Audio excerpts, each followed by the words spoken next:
Raka, punya bisnis sebesar ini tuh privilege-nya apa sih? Oke, jadi sebelum gue ceritain privilege gue bakal ceritain perjalanan bisnis gue dari awal. Oke, jadi dari awal gue merasa, mungkin gue baru tahu sekarang kalau gue tuh dulu udah demen bisnis sejak dari SD. Jadi dari SD kalau kalian tahu mungkin angkatan 90-an itu ada game namanya game Seal Online. Nah dari Seal Online ini gue tuh sering kayak berdagang di game tersebut. Sampai waktu itu gue punya penghasilan sekitaran 1 jutaan waktu SD mau naik ke SMP. Jadi waktu itu orang tua gue aja sampai kaget gue dapet uang segitu, padahal uang jajan gue masih 5.000 perak.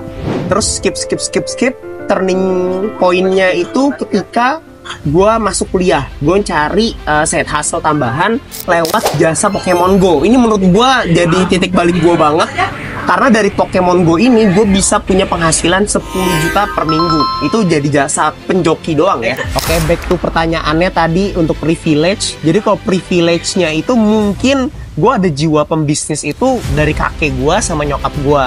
Jadi kakek gue dulu tuh pembisnis, terus turun ke nyokap gue pembisnis juga. Cuman ini bukan pembisnis yang kayak jago lah, kayak yang punya perusahaan. Enggak, nyokap gue itu pembisnis tuh dari jualan kayak buka rumah makan, jualan pulsa, jualan kayu, terus lama-lama ke arah properti.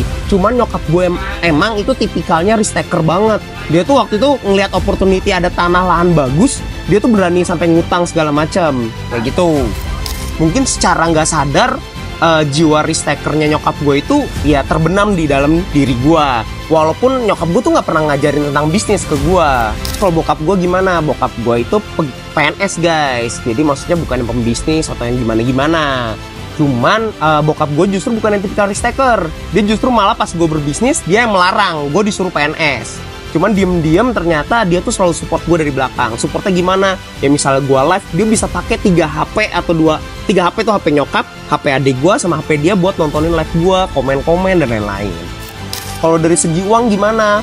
Kalau menurut gue pribadi, gue juga nggak tahu ya. Kalau menurut gue pribadi, gue nggak pernah minta uang orang tua gue untuk gue memulai bisnis. Semuanya itu dari hasil yang tadi tuh games gue, sisihan uang jajan itu semua gue pakai untuk bisnis. Dan gue cukup ngirit di awal-awal berbisnis waktu itu. Jadi tetap ya gue sebenarnya punya privilege, walaupun itu nggak langsung dikasih ke gue, tapi karena keluarga gue berkecukupan, gue jadi seorang yang risk taker. Jadi gue tanpa takut kalau gue misalnya bangkrut, gue nggak akan ngebebanin keluarga gue. Bahkan gue bisa hidup pakai uang keluarga gue, atau mulai bisnis lagi pakai uang keluarga gue. Itu kalau misalnya gue bangkrut.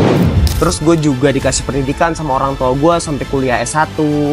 Itu pun juga sebenarnya nggak relate sama bisnis. Walaupun gue perikanan, tapi gue di bidang pengolahan. Jadi kayak misal lo tahu, yaitu mengolah tuna dan lain-lain itu kuliah gue.